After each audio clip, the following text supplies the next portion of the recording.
You find that the global flood, Noah's flood, to be false, and find out that there were civilizations that existed prior to the supposed global flood that existed straight through the time that the flood happened and Oops. never went extinct.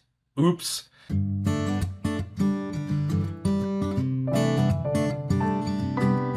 Welcome once again to If I'm Really Honest, where we seek truth without tribalism, a place where ignorance isn't punished, curiosity is rewarded, and conflict doesn't mean contempt. As always, I hope that today I've brought you someone that you don't fully agree with, and if you've brought yourself, you're way ahead of me on that one. Today I bring you a professor in real life and on the internet, Professor Plink, who you know as a pink tribble on YouTube, and today you get to know the character behind the cartoon.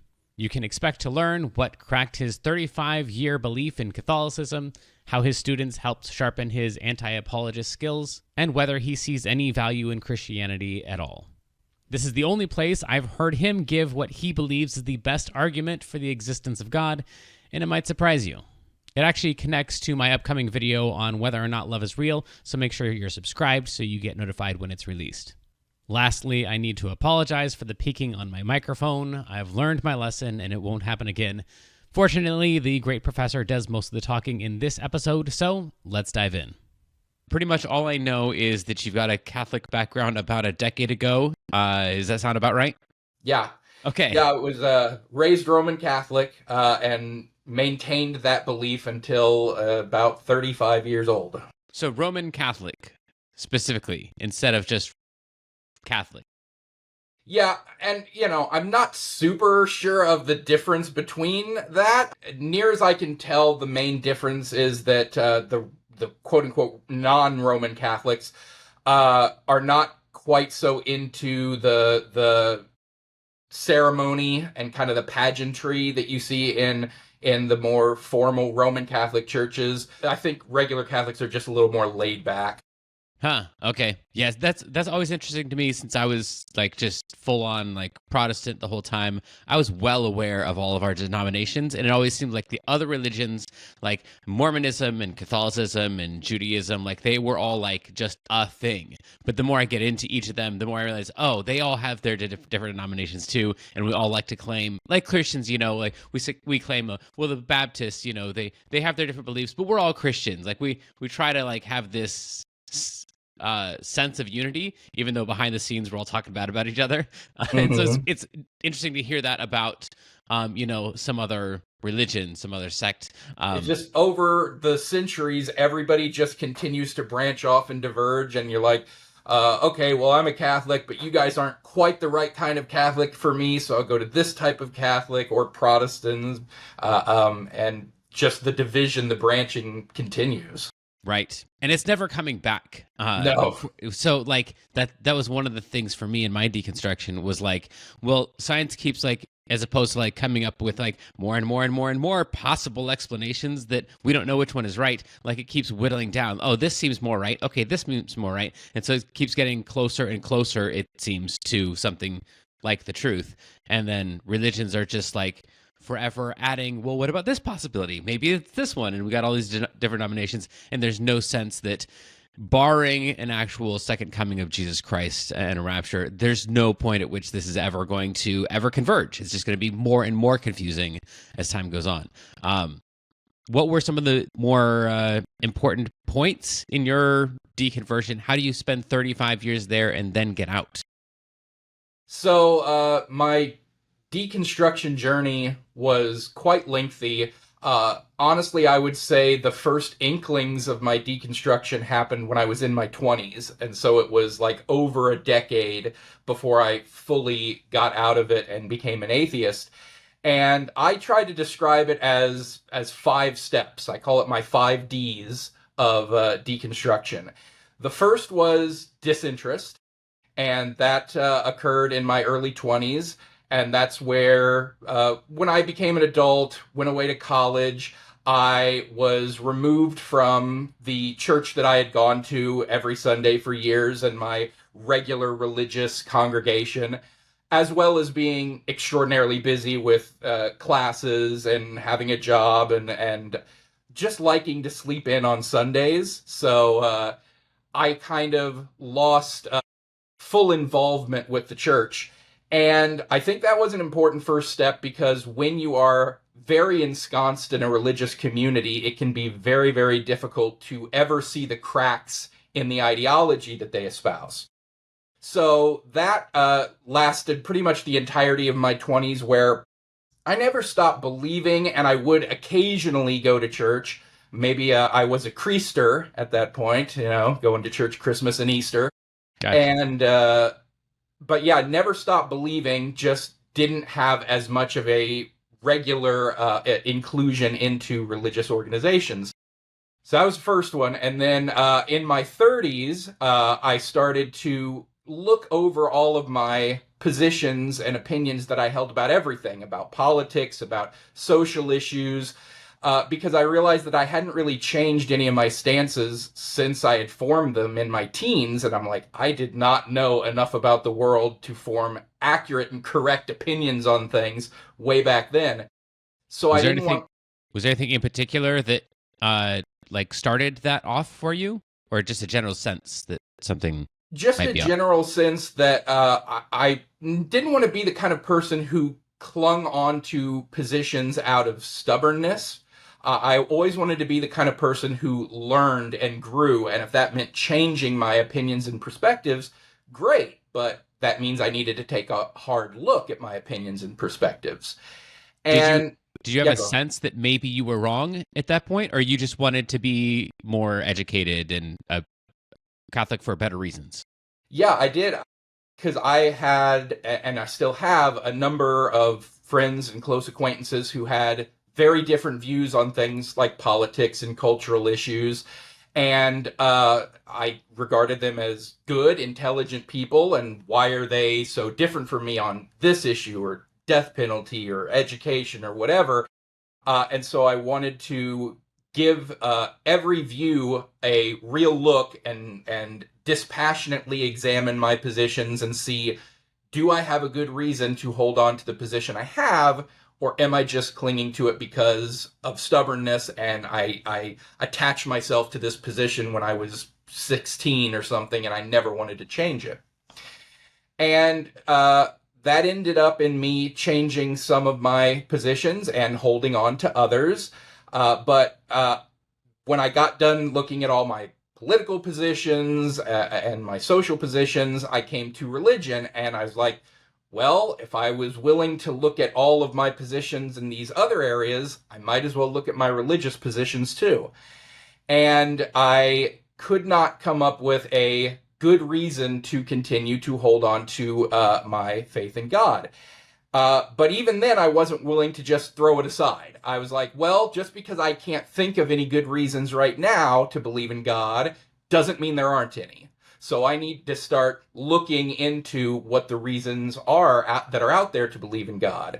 And I started looking into religious writings and apologist arguments. And so then we get into my second D, disillusionment.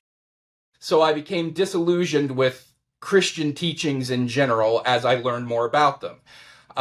It's an interesting thing that people who grow up in the church and going to religious studies, Bible school and everything, seem to not really understand that much about their own Bible and that much about their own religion, because I learned a lot of things about Christianity that I had never known before, such as how the Christians making Jesus's birth on December 25th is historically inaccurate, and it was much more likely that Jesus, if he even existed as a historical figure, was born in the spring, but that the Christian church wanted to kind of overshadow the festival of Saturnalia, which happened in late December. And so they just sort of moved the supposed birth of Jesus to that time so their celebration could overshadow other religious celebrations.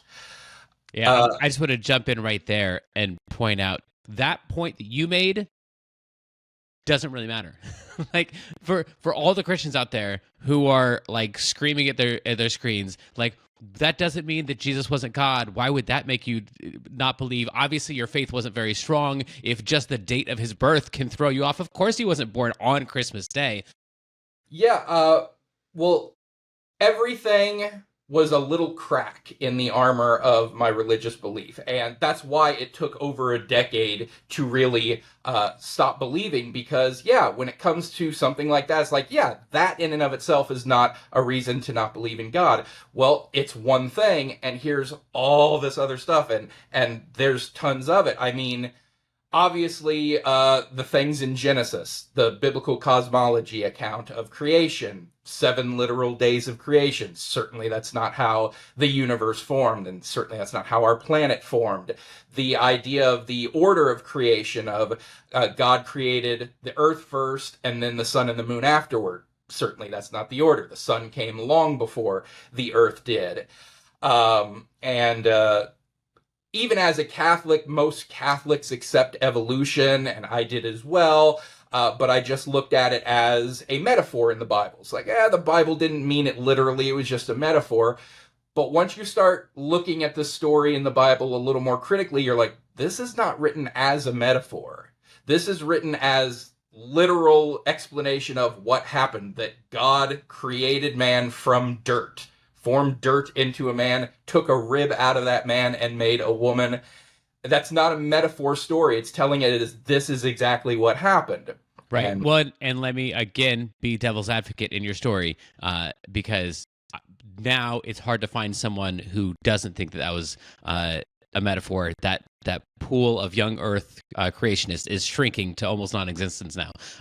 Ken Ham's keeping it alive in Kentucky or whatever. yeah, The problem for me on that one was that it was a literal story, and we were sure that it was a literal story. Not me, but my lineage. Christians were sure, like, of course this is how the earth was created. It was created in 6 days with the seventh day of rest, and we were sure of that until science corrected it. And then once science corrected it, we're like, yeah, I mean, yeah, right. So it wasn't literal. But that has happened with so many things over and over and over. And you look at the church's record versus science, and science keeps correcting religion, and we keep having to change religion to fit the science, and it's never worked the other way around. Science has never found something, and we're like, nope, but the Bible says this, and it has turned out the church was right, and science had to change their thing around to be like, oh, we mean this, not literally. Like, it always worked the other way around, so why not just jump ship to the guys that you know are going to eventually probably be right, because eventually your team is going to say, well, it was kind of figurative. I can't depend on my authorities to tell me whether this is literal or figurative. I got to do all this work on my own. And the more you dig into the Bible, of course, the more it falls apart. and another thing to add to that is that how long it takes the church and religion to come around to those scientific truths. Like, I was flabbergasted to find out when it was that the Catholic Church actually admitted that the Earth went around the sun rather than vice versa, and formally pardoned Galileo, who they accused of heresy for saying that that the Earth went around the sun. It was 1990. 1990 when That the seems insane. Catholic Church officially said Galileo was right, the Earth goes around the sun, and the Catholic Church was wrong for accusing him of heresy. Now, certainly before that, all Catholics knew, and everybody in the church knew that this Earth actually went around the sun. But in terms of a formal declaration from the Catholic Church, that came in 1990. That's ridiculous. It is. In their defense, I think it was like 1995 or something before Congress officially apologized to African Americans for slavery. So Yeah. we're not good at reversing course as humans. Yeah. But 1990 is ridiculous. Yeah. And when you are raised with the idea that the Bible is the inerrant word of God, and you find things like that, you find the creation story to be false, you find Jesus' birth date to be false, you find the global flood, Noah's flood, to be false, and find out that there were civilizations that existed prior to the supposed global flood that existed straight through the time that the flood happened and never went extinct. Oops. When you find out that and a bunch of other stuff that is just factually incorrect in the religion, then you have to start thinking, well, how do I trust any of it? What can I be sure is actually true? And you have a hard time insisting that any of it must be true. Unless there's independent verification for it. And for most anything that's in the Bible, there isn't. Like the story of Jesus' resurrection and how he appeared to 500 people. Well, according to who?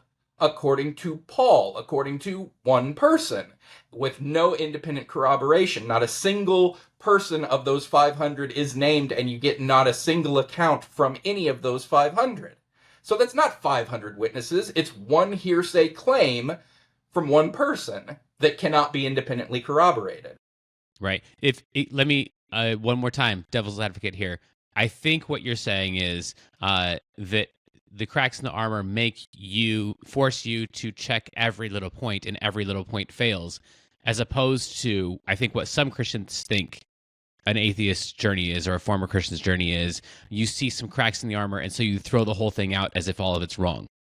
Right, yeah.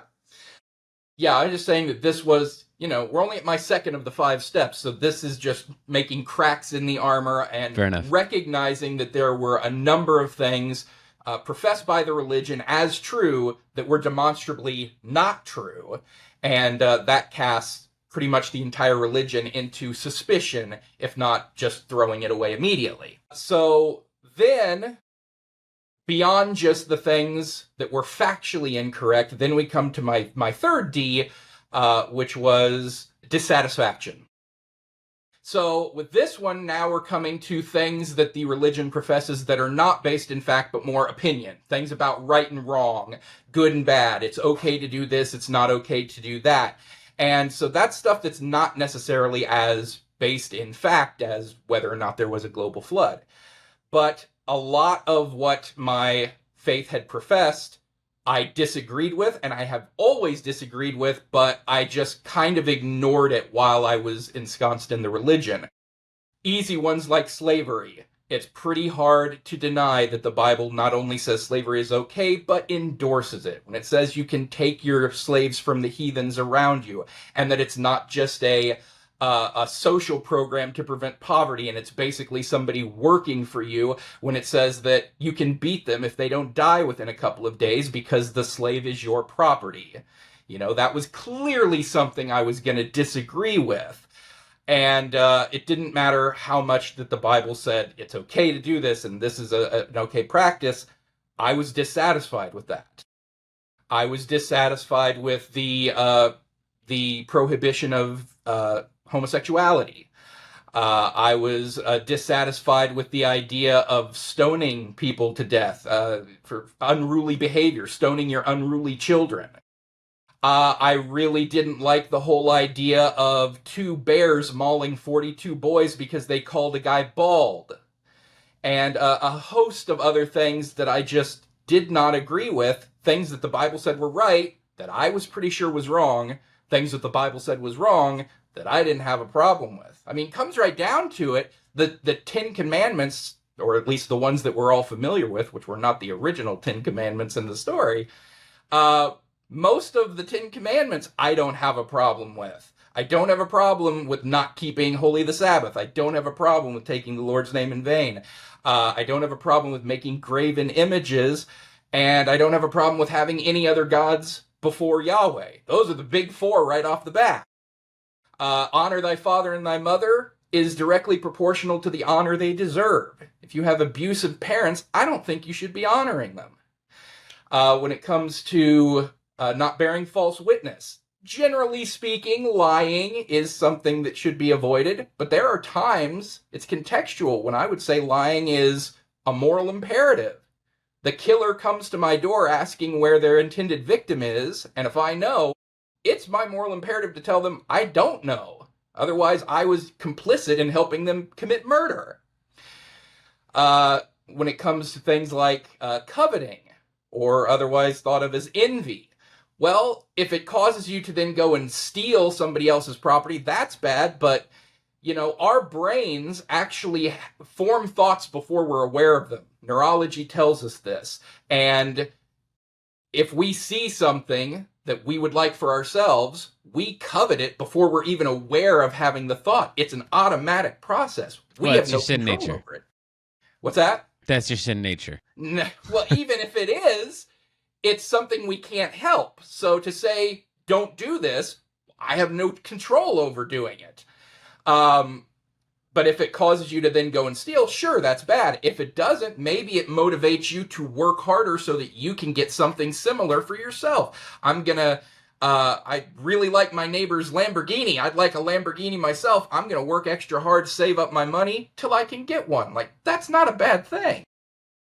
Yeah, well, I especially like your point though that it's the sin is the part that you don't have any control over. It'd be like, you know, if the sin was don't blink when air is blown in your eyes. Like, if God says that's a sin, like I guess I have to sin now. I have to because I don't have any control over that. So if the coveting itself is the thing that he's mad about, like, well, you were kind of the one that built me that way, and we can blame it on Adam and Eve, but whoever's in charge of it, it's not me, so why am I getting punished for it? Exactly. And, you know, I alluded to a moment ago that the Ten Commandments we're familiar with is not the original Ten Commandments. Something else I didn't know until I really started looking into the religion and reading the Bible more intently.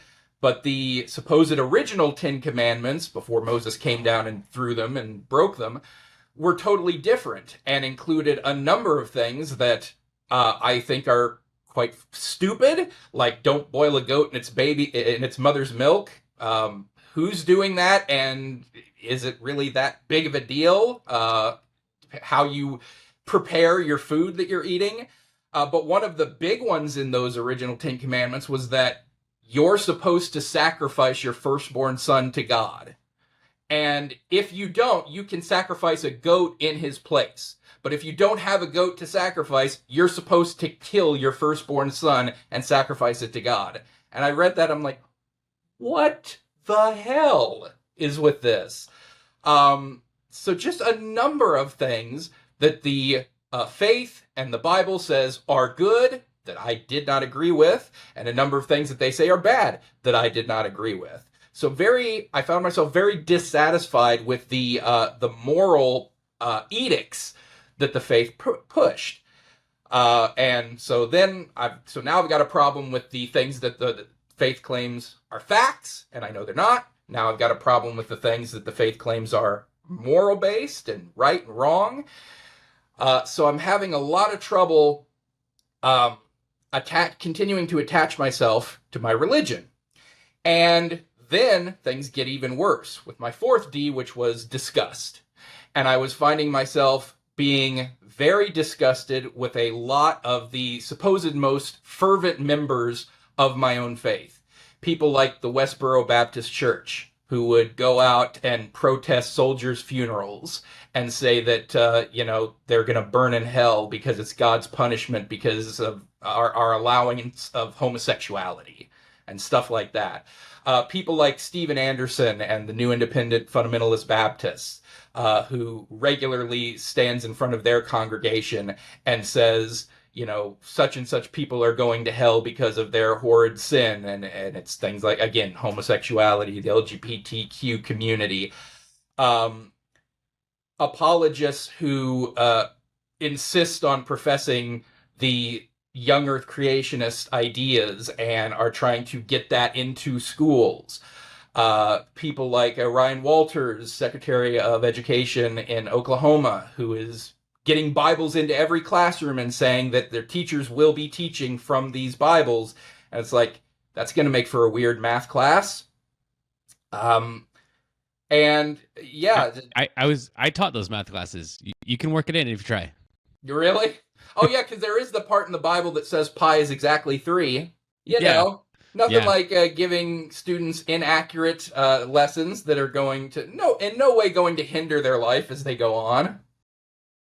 I was just finding myself very disgusted with teachings and actions that were being carried out by people who claim to be the most religious, the most fervent believers of my faith.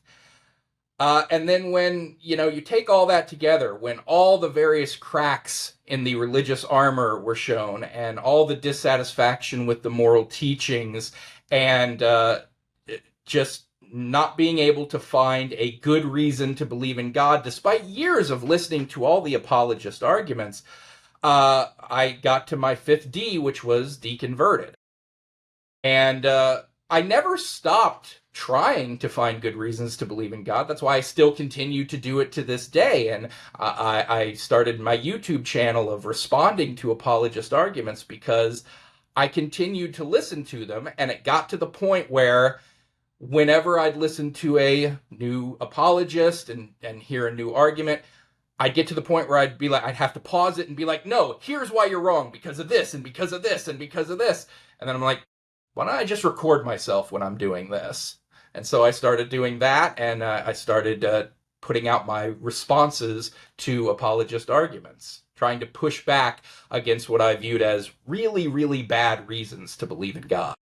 Yeah, which is something that I don't see I don't see Christians do to each other, but I see atheists do it to each other all the time, which again, like for me, lends credibility to at least the atheists' methodology. Even if atheists are wrong about what they believe, at least they're like trying to correct each other. And with Christians, I think it's because like we're supposed to show the world's God's love by our unity, and so we like see other bad arguments. We're like, ooh, that's a bad argument, but we don't like call them out on it or anything. We don't ever fix it. Like in the case of like it's another pastor in your church, like they say something crazy, like there's crazy Christians out there, but you know, if I correct them, then someone's going to have questions about the religion. They might fall away from God. So for the sake of God, I'm going to let this terrible thing continue. Whereas the atheist community seems to like, oh, that was a terrible argument, stop making that argument, that doesn't work at all, and seems to be self-correcting. I want to go back though to your story. Can you tell me how far in were you? Yeah, so I was in it so far as went to church every single Sunday, went to Sunday school, all while I was under the age of 18, was a faith leader at summer Bible camp, and was just taking part in all of the activities involved in my church and my religion as anyone else did. You know, wasn't so rabidly into it that I was doing Bible studies every single day of the week and looking at going into the seminary or anything like that. But I was as much of a believer as I could be. I believed in God as much as I've ever believed in anything during my childhood and early adulthood. I don't know how I could have been more of a believer than I was. As much as I'm capable of believing in anything, I believed in God. But I have always been the kind of person who enjoys learning. And whenever I learned new information and verified that information and it contradicts something that I previously understood to be true, I have always been willing to change my position on things because I think your positions should follow the evidence, and I think your positions should follow what we can verify to be true. And so when I started looking into whether or not I had good reason to believe in God or whether or not there was good reason to believe in God, not being able to find any was one problem, but then finding things that fully contradicted what I had believed my whole life is another problem. And sure, you could say, well, if you're going to let little cracks in the armor like that, I mean, I just gave a small sample of the variety of things that I found to be factually untrue about the faith. And when I learned the history of the development of the Christian faith and how, like, a big one that Christianity really kind of stole the idea of hell as a place of eternal conscious torment from previously existing Greek beliefs about Tartarus, and that the Jewish faith that Christianity grew out of didn't really have that belief. It still really doesn't have that belief in hell as an afterlife of eternal conscious torment. You know, they had ideas of places called Gehenna and Sheol, but those were actual physical places in the real world, and they didn't believe that they were places that your soul would go for eternity of torment. And it's like, well, then if Christian faith grew out of Jewish faith, Where did that idea of hell come from? Oh, they basically stole it from the Greeks, and the idea of Tartarus. Like, that's a huge piece of Christian ideology, that, hey, do these bad things and you're going to go to hell. If you don't accept Jesus's love, you are wallowing in your sin and you're going to go to hell. In fact, the one thing that will get you to hell is not accepting Jesus as your Lord and Savior. It's a huge piece of Christian ideology. And so to find out that, historically speaking, it was really just kind of lifted as this eternal boogeyman from a pre-existing religion, it's really hard to hold on to a faith when you find out stuff like that. So yeah, it's not just a little crack here and there. Like, there's tons of things that over the span of a decade I found out I'd been lied to about, or was just incorrect information that was being pushed by a faith that was trying to keep me faithful. From the Christian perspective, it always seems like whoever lost their faith never really had faith in the first place. Like, you thought you were Christian, but your faith must have been weaker than you thought it was.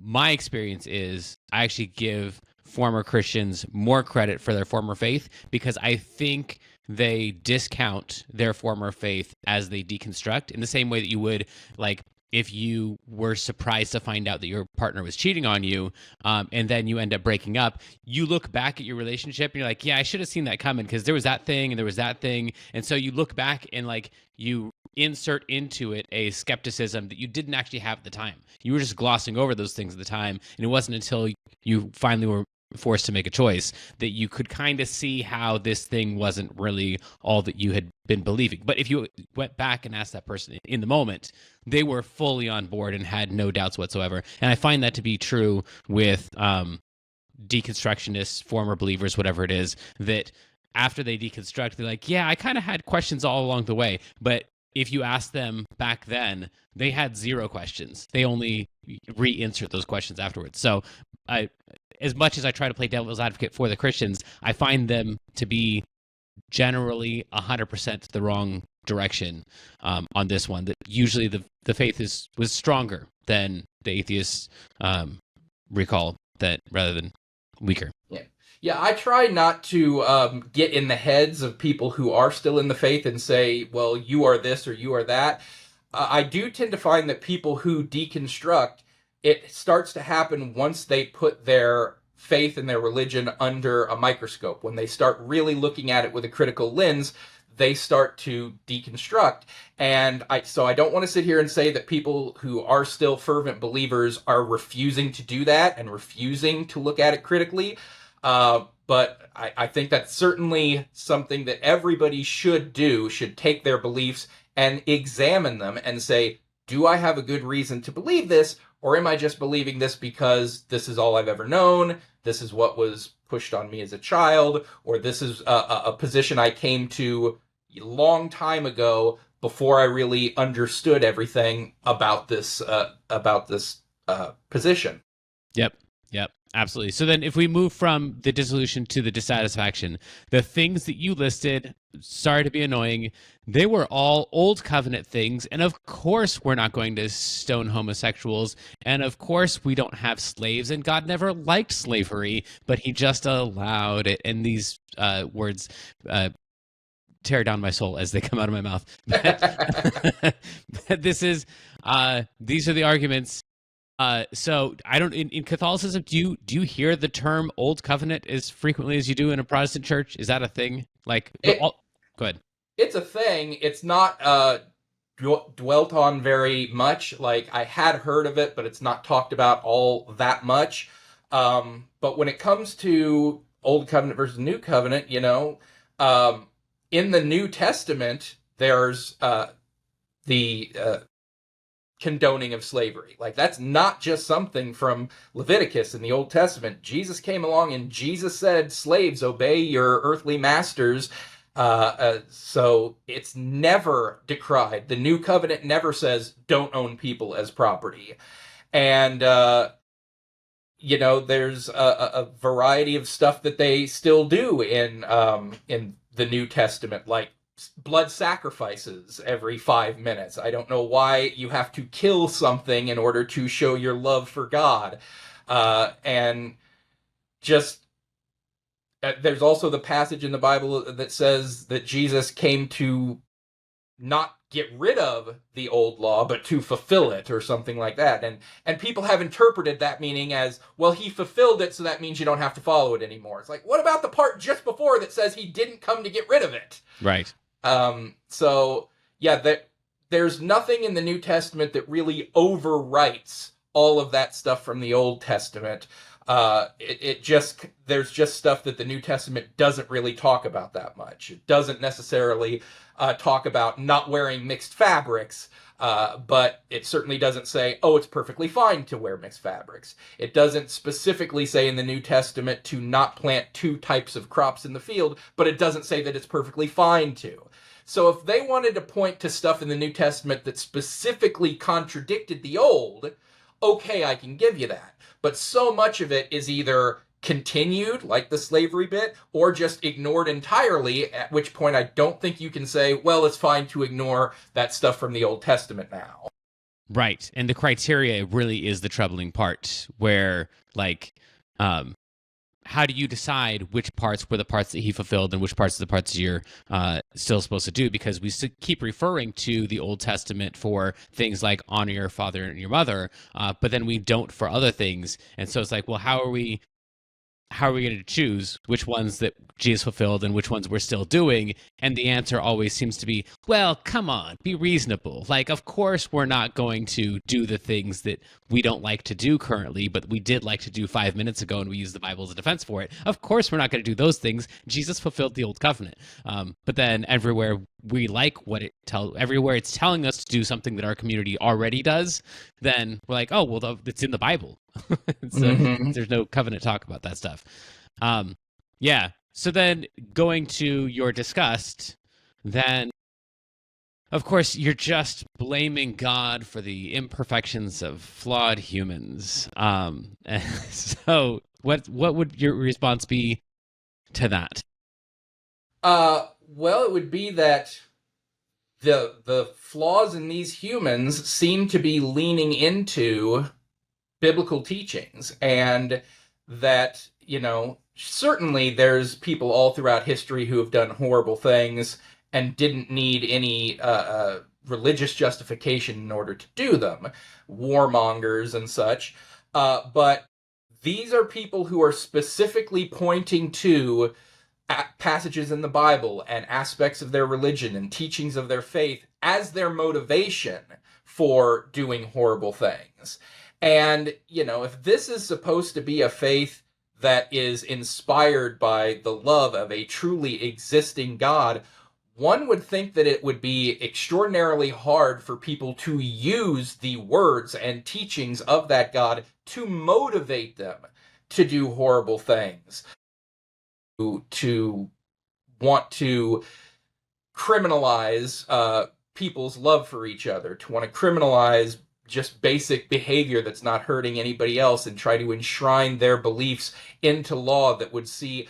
I regularly respond to Matt Powell, and every time I do a response to Matt Powell, I always put the video clip of him on a Google Hangout talking about how he thinks homosexuality should result in being put to death.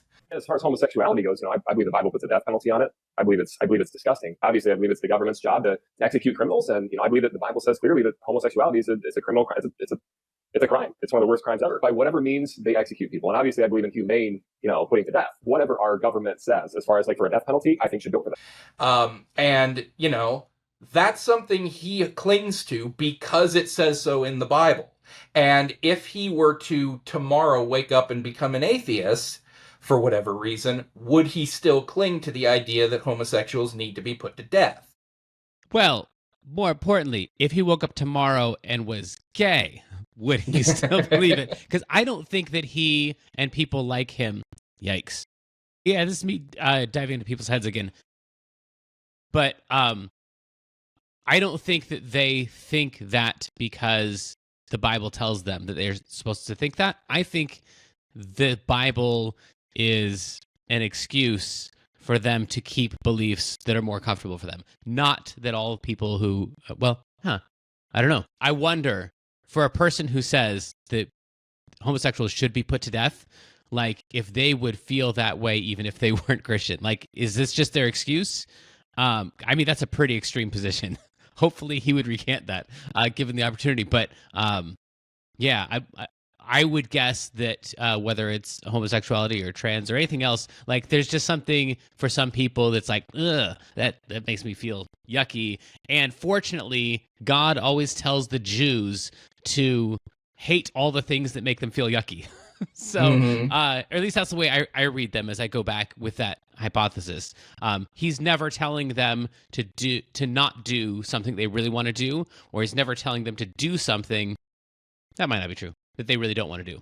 But it seems to be like the Jewish culture. God comes down and he's like, all the things of the Jewish culture, do things exactly like that, and everything else is a sin. Whereas when I was reading it as a Christian, I thought it was like God came down and was like, all right, humans do this stuff, but I instead want you to live this way. He just kind of came down and was like, the Jewish way that we're already doing things, just keep doing that, but it's official now. You guys are the good ones. All right, I got to jump in here. This part was just patently false, and it sounds a little bit anti-Semitic. Yahweh did tell the Hebrew people to do things that they weren't all comfortable with. From my reading, it happens particularly with things that they want to do, but they're not allowed to do. They want to do human sacrifices like all the people around them, and God says, don't do that. And yes, I know that causes problems for Christianity and for Abraham and all that. He's also pretty clear that he's really jealous if you worship any other gods, so you got to give them up too. He also says that once every couple generations, you got to have this economic reset in the year of Jubilee. And I know that's a gameable system and you can work it so that you don't actually have to give up that much, but it's not nothing. As far as I know, the surrounding nations weren't doing something like that, but I don't know that much because I'm just a piano teacher. I would recommend you look it up for yourself. What I meant to say was that I used to believe that all these commandments were given from God and were new to the Hebrews, but then I found out that things like circumcision and sacrifices and tithing and lists of clean and unclean animals and ritual washing and a long list of things were things they were already doing when God told them you have to do this thing. And a lot of it seems to be just superstitions, like the clean and unclean animals, or not mixing fabrics, or nighttime emissions that would cause a man to lose his life force. This list is also long, and it seems to be a people who have a long list of icky things that they don't like, have a God that tells them that those things are icky and they shouldn't like them. I would also like to point out that this is totally unfair, that I get to edit my videos and point out the places where I said something ineloquently, but my guests were just speaking live and perhaps said some things that they don't agree with. So if you don't like something they said, I would highly recommend you go comment on their videos and go talk with them and allow them to clarify so we can increase the love and decrease the trollishness. All right, let's get back to the interview. It's interesting how the people in control of the religion and who were writing the religious edicts always seem to write the things that they already believed in, and how the religion just always seems to follow what the people in power already wanted. Yeah, that's interesting how that works out. Yeah, and God doesn't really show up to churches that don't have any homosexuals in them to let them know homosexuality is okay. He usually only shows up along with the homosexuals. Like if you've got a large tithing homosexual population in your church, God's probably going to say you should take it easy on the homosexuals. But for the ones that don't have any around, the God tends to stick more with his old covenant. It seems like he could do some speaking on his own without having to send the homosexuals ahead of him to teach us the way, if he was God. And I don't like to devolve into cliches too often, but I keep coming back to the one that is bad men will do bad and they don't need a religion to do it. Good men will do good and they don't need a religion to do it. But to get a good man to do bad, that takes religion. That's always stuck with me a little bit. Yeah. To move away from your story a little bit, tell me about, so you're currently in academia. That's what I could tell from your videos. What's your expertise, and how has that played a role in your journey? Yeah. So I have a degree in communication studies focusing on broadcast journalism. Hey, me too. Cool. Really awesome. Yeah. Sweet. And you wouldn't think that would lend itself to any theological examination, but I found that it weirdly did. because in my communication studies, and especially in my journalism, I worked in journalism, broadcast journalism for 20 years. I really got good at parsing out good arguments versus bad ones. And I became intimately familiar with a variety of logical fallacies. And anytime I was listening to somebody argue a position, I'd be like, okay, well, that's a tu quoque fallacy, and that's a false analogy, and that's a post hoc ergo propter hoc fallacy. And I'm just picking out fallacy after fallacy. And so then when I started listening to apologist arguments, when I started looking for reasons to believe in God, and I started hearing things like the ontological argument, the cosmological argument, teleological argument, and I'm just listening to them parse this out, and I'm just like, okay, here's a fallacy, here's a fallacy, here's a argument from incredulity, bad analogy, one after another. And a lot of these things, these arguments, people who aren't well versed in finding good arguments versus bad, and who aren't well versed in fallacies, are just listening to them and like, yeah, they make a good point. And I'm just like, no, they don't. Here's all the reasons it's wrong. And so I never expected going into communications and going into journalism was going to result in me finding flaws in religious arguments, but it largely did. And so that's where I really started, like I said earlier, listening to apologist rhetoric and just having to pause it and be like, this is wrong, and this is wrong, and here's why that's a bad argument, and here's why that doesn't track. And so I just felt that I had to get the counters to those out there, get them out of my head at the very least. And that's what led to the formation of my channel. Yeah. And how long ago was that? My channel has been up for 3 years now. So this was probably about 5 years or so after I had fully admitted to myself that I was an atheist. And 5 years later, I was still listening to apologist rhetoric regularly, and still searching for good reasons to believe in God, still unable to find them. And at that point, I hadn't heard anything new in a long time. Like, there really are no new religious arguments. At least I haven't heard any in quite a while. Just the same things sort of taken and repackaged and spit back out in a slightly different form. And so, yeah, it got to the point where I'm just like, I've got to get these thoughts out of my head, get them down onto a video. Maybe nobody will ever watch them, but apparently people like my way of explaining the counters to these positions. Yeah. What I like about your videos is that they're really succinct. There's not a lot of rambling in them. It just kind of like goes through the stuff, and when the video is done, when the point is made, the video ends. So I appreciate that. That's the other thing, is that not only does my background help me figure out all these the logical fallacies, but then I've been a teacher at the college level for a couple of decades now too, and so I'm in the classroom taking these ideas about journalism and about communications and trying to parse them down for the students and make them easily understandable as I can. And I'm like, well, I guess I can do that with these theological arguments as well. So I think my work in the classroom has helped me in making my videos. Yeah, when you use a lot of other like clips and stuff from other places, was that also a part of your communications studies? Where's your video editing stuff come from? Because it seems more highly edited than most people. Mm-hmm. Well, basically, my process is that I will just find a video that I think might be good to respond to, and I don't pre-watch it. I just start watching it, and then when they say something that I have thoughts about, I hit pause, and then I type out my response. And then when I get all the way through it, that's essentially my script. And I really don't do much in the way of editing the script. It's really just my first initial thoughts about what they said. And then when it comes to, I always like to put occasional little video memes in there from movies or TV shows that I think help accentuate my points. That largely comes from the fact that I grew up a big-time nerd and misspent youth in front of the television watching every movie and TV show I could. And a lot of that is just stuck in my brain. And so a lot of times when I'm making a point, my mind will flash on to, well, this is just like that scene from The Matrix. And it's time to cut in with a little clip from that. Right. Yeah. Well, it might not have been misspent. It seems like it's paying off now. So what are some of the atheist arguments that annoy you, or what are some things that you see non-Christians saying that give you that same reaction of like, that's not the right way to think about that? Well, I'm a proponent of the notion that atheists don't necessarily need to make arguments, and most of the time probably shouldn't, because atheism is not generally a positive stance. It's a reaction to theistic belief. And so if you're just reacting to people saying God exists and here's his nature, all you need to do is go, well, I don't believe you, and here's why your arguments don't work.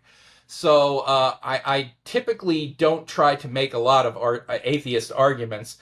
Where they do, where you get positive atheists who insist that no God could possibly exist, it often boils down to an argument from incredulity, where they can't conceive of a God who could exist.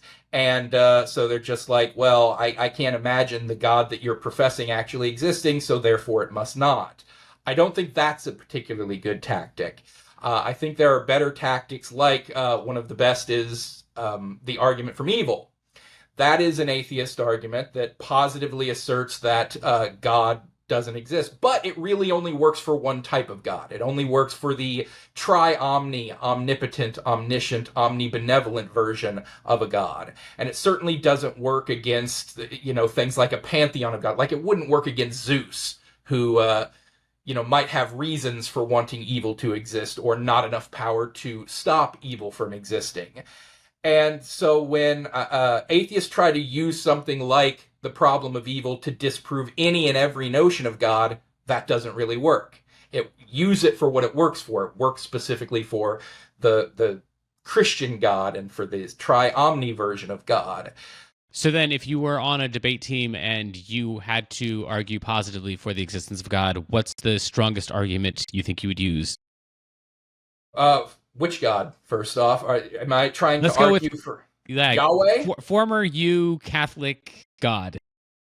If I was having to argue for the Christian God, that'd be a tough one from my current position.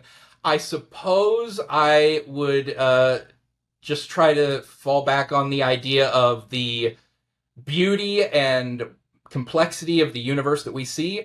I typically don't like the teleological argument from design. I don't like any of the apologist argument, but that is one of the ones that I feel is generally the strongest, because it can be very easy to not be able to understand how the complexity of the universe could come about without intentionality behind it. That's something that that most people would have an easier time accepting as a reason to believe in God. Look how the universe works, and how our planets move around the sun, and how everything seems to be in perfect alignment where it needs to be for us to be here.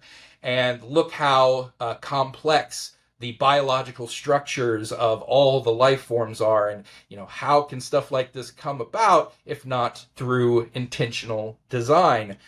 I think there are very, very strong reasons to not accept that position, but if I was on a debate team and had to try to argue for the Christian God, that would probably be my tactic.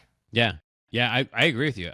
I think there is, in the human experience, if you're paying attention, if you're like fully living in your body, there is this experience of awe that you occasionally are, hopefully, if you are fortunate enough to have a good enough life, you are overwhelmed by the sense of awe, either at the starry night or at the sunrise and sunset, or just by love.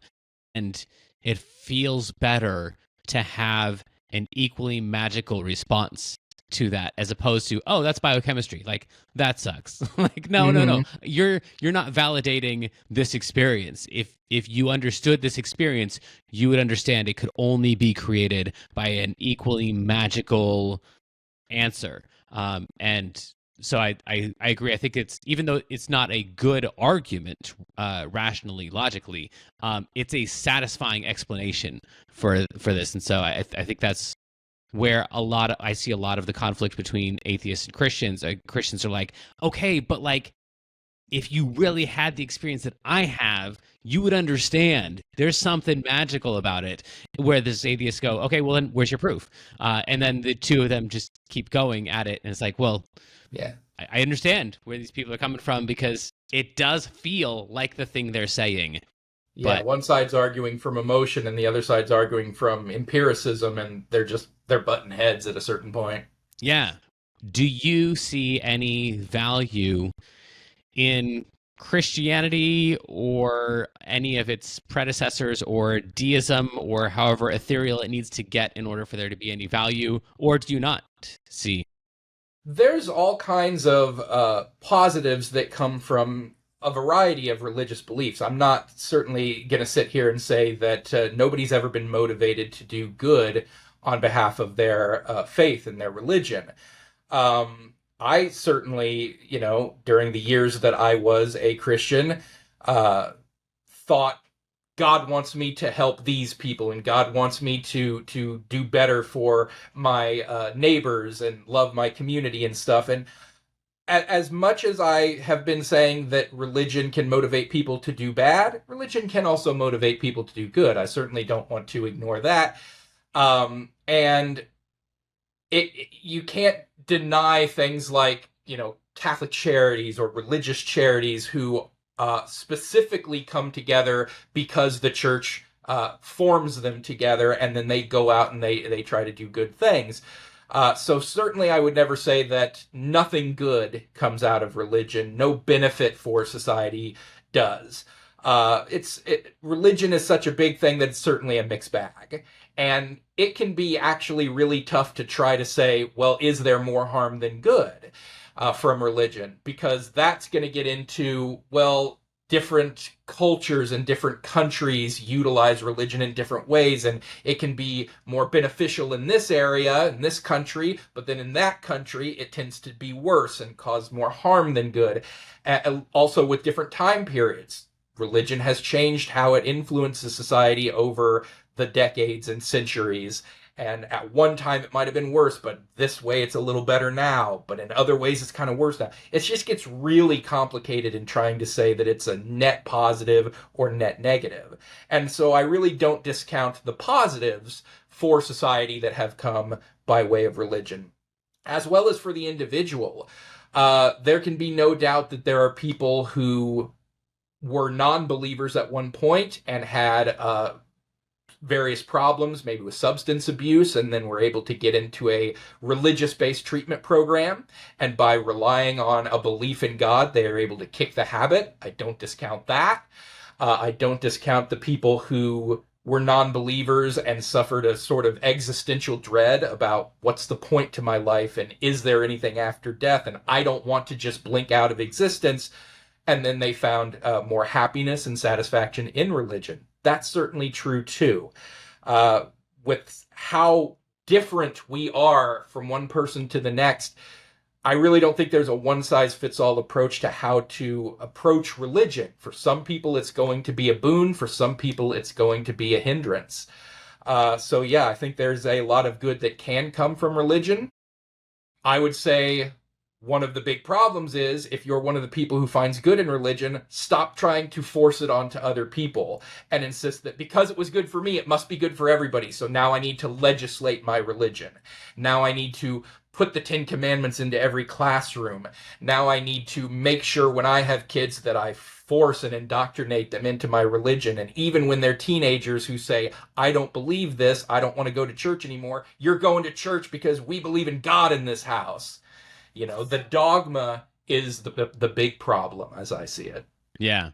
Well, and as I'm sure a lot of atheist apologists, if that's a thing, would point out too, there's a difference between the usefulness of it and the truth of it. And so I also feel like that's another place of conflict too, whereas Christians are like, but see all these great things that we do, and atheists are like, okay, but is it true? Like, you might have been a really good kid because you didn't want to get coal from Santa, and that might have had some good things in your life, but at the end, like, there's this other group of people that care whether or not it's true, and they're going after that. And so these people over here feel attacked, like, why are you so against Santa? And they're like, well, why are you so against the truth? And more conflict ensues. And that speaks to how different we are as people. Some people, the actual truth of a proposition is the most important thing. To other people, they may not particularly care if something is true as long as it makes them feel good. So you mentioned earlier about somebody who finds out that their spouse was cheating on them. There are people who, when they find out their spouse is cheating on them, that's it, we're done, we're getting a divorce. There are other people who can find out conclusively that their spouse cheated and like, no, I don't believe it. You're lying. That video is fabricated, because they don't want to deal with the harsh reality. Yeah. Yeah. And I think that if humans have a superpower, I think that is our superpower, our ad hoc rationalization of things, which explains a lot of Christianity and perhaps a lot of atheism too, for people who are not leaving because they found it to not be true, but because they did get mad at their priest or their pastor or whatever, and they decided, well, I'm going to throw all that out for bad reasons. Because there's, again, people with bad reasons on both sides. But yeah, our ability to just come to our conclusion and then make up reasons that we think that we got there is pretty fascinating to me. Yeah, that goes back to how our brains form thoughts before we're aware of them, and then we come up with reasons why we develop those thoughts, but it's just our brains doing stuff without our knowledge, and then our post hoc rationalization of how our brains came up with it. Yeah, I'm sure you've seen the split brain patient experiments before. That stuff is endlessly fascinating to me. Just like, oh, that I recognize that. I've done that before, and I see people doing it all the time. To a less obvious degree. But anyway, I appreciate what you're doing. Keep doing it. Thanks a lot. Yeah, thanks for having me. Thank you all for joining me. I spent considerable effort putting this all together so you could have it for free.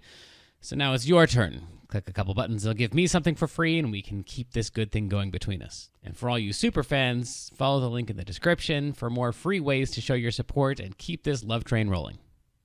Be well, everyone. I'm rooting for you.